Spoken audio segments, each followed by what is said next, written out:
The whole media world basically froze when the news dropped that Netflix is actually moving forward with a deal to buy Warner Brothers. Everyone started spiraling at once. People are debating what this means for DC, what's going to happen with Lord of the Rings and Game of Thrones, how the entire studio strategy will shift, and what the future looks like for all of its biggest franchises. But while fans are still trying to wrap their heads around this massive shakeup, there's one universe that just keeps calmly moving forward: Spider-Man. And if you've been following Spidey news for a while, none of this is surprising. Sony's been cooking up plans to expand their lineup for years now. The idea of doing live-action versions of alternate Spider-Man popped up right after the first Into the Spider-Verse hit theaters. That movie's success opened the door wide. Suddenly it was clear that audiences are fully on board with different versions of Spidey, different stories, and completely different worlds. And even though everyone's waiting for Beyond the Spider-Verse, the studio is quietly pushing its live-action Spider projects ahead at the same time. The first big move arrives in 2026 with the Spider-Noir series. This is a full live-action adaptation of Spider-Man Noir, and the lead is Nicolas Cage. His return feels symbolic. He voiced Noir in Into the Spider-Verse, and now he's stepping into the role in the flesh, which immediately kicked off a flood of theories. A lot of fans assumed he's playing the exact same Noir from the Spider-Verse, but right now that's up in the air. The project isn't confirming or denying anything. The creators are keeping that mystery locked up tight. There is one thing we do know. Sony recently dropped the first teaser poster, and it revealed the show's biggest twist. This version of Spider-Noir isn't Peter Parker. The main character is Ben Reilly. If you know the comics, that's a curveball. Ben is one of the most famous clones of Peter, created by the Jackal during the Clone Saga. In the classic canon, he's never been Spider-Noir. Ben wore the Scarlet Spider suit and even replaced Peter as the main Spidey for a while. This move doesn't rewrite the canon though. It intentionally separates Noir from anything tied too closely to Peter. The creators want this version to stand on its own, not as a side chapter of the classic Spidey story. This is a different Earth, a different life, a different mood altogether. Tonally, Spider-Noir is shaping up to lean into pure noir aesthetics. More grounded storytelling, detective vibes, dark visuals, and an emphasis on how grim the world can get. In the comics, Marvel's noir universe was one of the harshest settings out there, full of violence, twisted villains, and even cannibals. The show probably won't dive fully into horror territory, but it'll definitely play with a moody, stylized 30s crime atmosphere. Think small but meaningful stakes, a strong focus on the character himself, and action that feels sharp without being the main attraction. Behind the scenes, the team looks solid. The first two episodes were directed by Harry Bradbeer, who's also serving as an executive producer and shaping the old New York look. The creative core is held by Oren Uziel and Steve Lightfoot, working as co-showrunners while also producing the series alongside Phil Lord, Chris Miller, and Amy Pascal. With that trio involved, it's impossible not to feel the Spider-Verse DNA in the air, but Amazon is stressing that Spider-Noir is its own thing, a completely separate interpretation, not a spin-off of the animated film. That's why nobody should expect direct callbacks to the animated multiverse. The simplest explanation is usually the right one. The producers may overlap, but that doesn't automatically make every Marvel or Sony project part of one giant web. Amy Pascal works on almost every Spider-Man film, and that doesn't mean each new title has to snap neatly into the last one. Everything about this show feels like Spider-Noir is living in its own branch of reality with no obligations to the animated universe.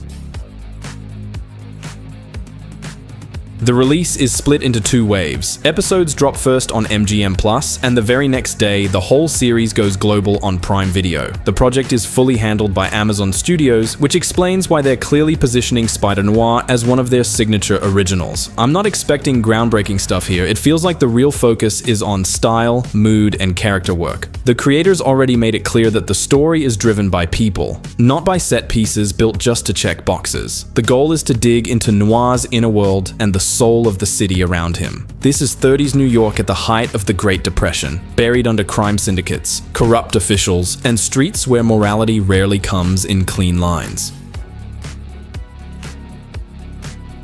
Ben Reilly in this version is a private investigator, a man who's lived long enough to carry the same mileage as Nicolas Cage himself. He's seen things, lost things, and the showrunners say his past is literally haunting him. It sounds like he did wear the Spider-Man mask at some point in this noir timeline, but the details are being kept under lock and key. All signs point to his hidden history becoming the engine of the plot. Right now, Ben is pulled into a major investigation that reveals just how rotten the entire city has become. He realizes the mafia has its claws in everything, and Silvio Manfredi runs the whole underground. Manfredi, known in the comics as Silvermane, is the show's big villain. He's one of Marvel's oldest and most dangerous crime bosses. Multiple characters have carried the Silvermane name over the years, but Silvio is the iconic version, and he's the one they're adapting here. Another major character is Yuri Watanabe, familiar to anyone who played the Insomniac games or keeps up with modern comics. In the canon, she's a police lieutenant who moonlights as the vigilante Wraith, but here they reinvented her. Yuri is a stage singer with a mysterious connection to New York's criminal underworld and even its political elite. Based on early descriptions, her storyline is going to be one of the show's strongest, blending glamorous cabaret vibes with the classic noir trope of a double life. Flint Marko shows up too, but not as the classic Sandman supervillain. Here he's working under Yuri as Muscle, suffering from a strange condition where his body occasionally dissolves into sand. He doesn't remember what his alternate self does, turning him into something of a tragic figure. The showrunners hinted that his arc might be one of the most emotional in the whole season, and honestly, he might end up becoming a fan favorite. Altogether, the show is shaping up like a gritty crime drama packed with flashbacks exploring Ben's past mistakes, the moment he stepped away from being Spider-Man and whatever broke him inside. It's the story of a man who's too old, too damaged, and too stubborn to disappear quietly, which is exactly why he's forced to rise again.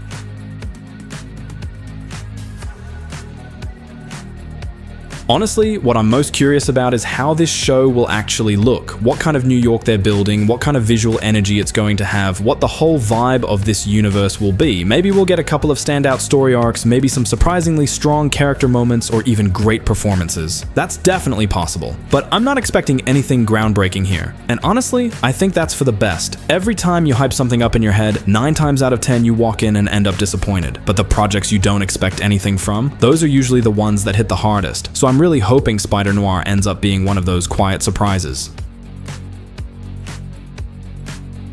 Right now, though, it's hard to picture what this series is even going to feel like. It definitely seems like they're leaning into realism, and that can be both good and bad. They need to find that sweet spot between grounded drama and the fact that, at the end of the day, this is still a comic book noir story. It's stylized, it's heightened, it's supposed to have some pulp in it. That was always the charm of the Spider Noir comics. Still gritty, still tough, but also undeniably fantastical. If they go too realistic, it might just look goofy, like a guy in an all-black suit and fedora running around New York trying to be intimidating. But if they actually embrace the detective angle, build tension around the mysteries, and then sprinkle in the supernatural weirdness that noir usually carries, that could be genuinely awesome.